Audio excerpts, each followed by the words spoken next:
Hello and welcome to my channel. Today we're looking at this 2020 Audi TT RS Coupe. Here is my share code.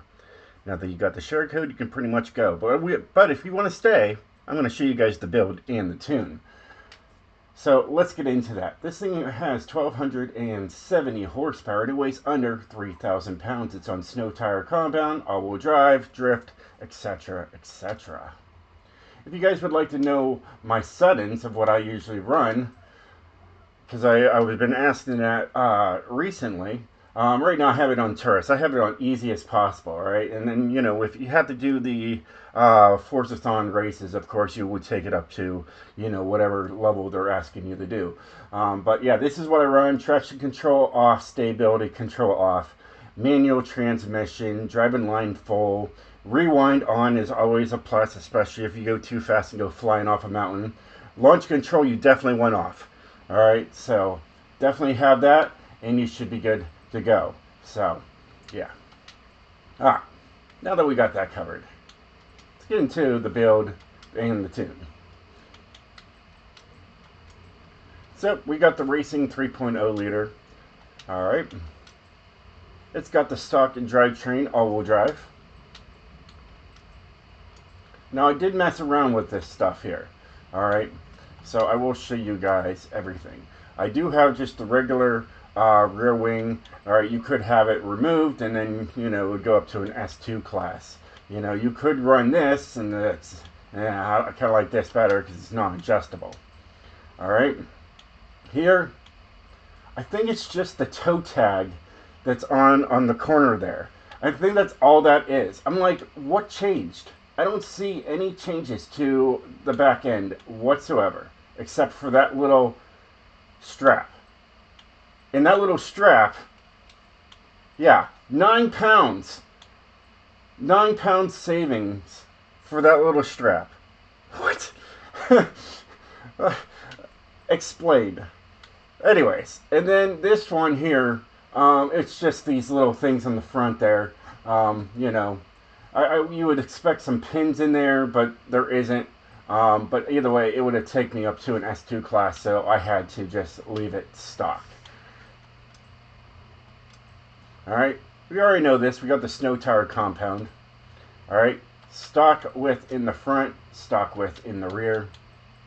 Alright, you can change the rim size, but I am using a heavier rim just so I could have that extra power. And the weight reduction, you'll see.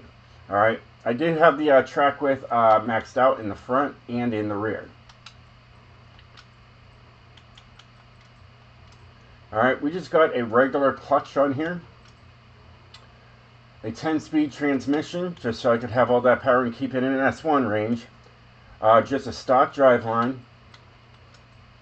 And a drift differential. Alright, we just got stock brakes on here. Of course, it would take you up to a 913. Alright, does have the drift springs and dampeners.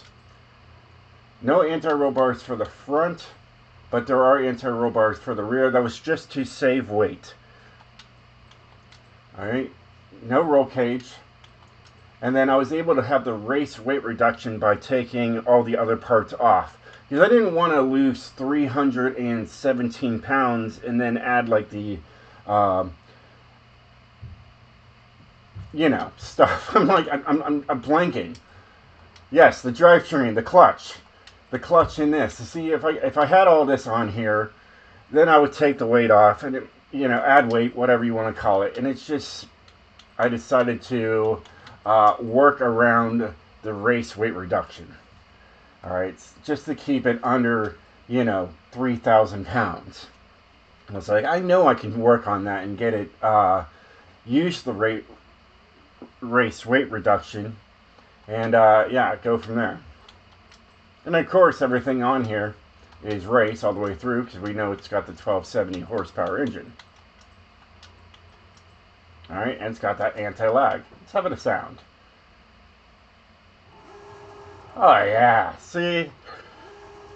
Good flames. You know, sometimes I make my videos and they're just not there. But it's almost like, you know, that first part right there. But yeah, this looks great. Look at that. It's still backfiring after I let off the throttle. Love it. Absolutely love it. Let's look at the car mastery before we look at the tune. I haven't even looked to see what it has. Wow, it really has some drift stuff on here. So that's awesome. They definitely want you to take this car sideways. Alright, now let's look at the tune and show you guys what I did to it. Alright, so we got the 55 and 55, right? And this gearing, I've talked about taking the gearing from my Volvo 850R. This is the exact gearing, except for the last, this one. I just advanced it by one. Alright, but either way, it is pretty much exactly the same tune. I said it works. It works for the for that lag that this engine produces, and it worked wonders for this. On the alignment, I decided to advance my camber front even further. I had it at 2.5, and I advanced it all the way up to 3.2, and that's, if I go anything higher, positive, my 0 to 60 was slower. So I brought it down to 3.2, and it was just right where I wanted it to be. And I might advance it even more on more cars in the future. But yeah, it works wonders now. It's definitely a huge difference from the 2.5 to a 3.2, I'm telling you that much. Alright, anti-roll bars. Remember, I did say that we did have anti-roll bars for the rear, and that was just to save weight. So I took that and went all the way down to 1. Springs, I decided to just go as soft as possible. I figured, why not? And then I brought up the ride height to match the rear, and it seems to work very well with each other. Dampening is 20, 1, 20, and 20. If you're used to my videos, that's pretty much the norm. No downforce to worry about. No brakes. We don't need them. Alright, and then differential, I decided to do something weird. I threw on my Mach-E Mustang differential in here just to see what would happen. And it seemed to work out just fine, and I shared it for you guys. So you got 76, 86, 21, 100, and 86% of the power is going to the rear wheels. And there you have it. There is the tune. Now you got to watch this thing. This thing will kick when you first take it out of the garage. It will kick. I think it's to the right. Maybe it's to the left. I don't remember. It was earlier today. But it will kick it. Kick it. So kick to the right a little bit there. But I've seen it kick harder. So I don't know if when the tires were warmed up and I was stopped and I went from first and it just really kicked hard. But nothing that you can't handle.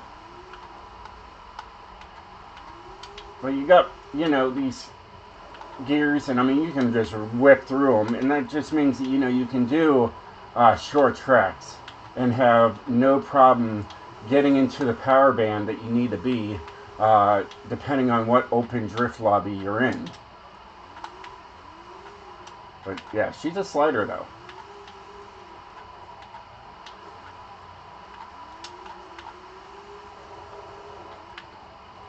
Now, I've seen 43s with this already,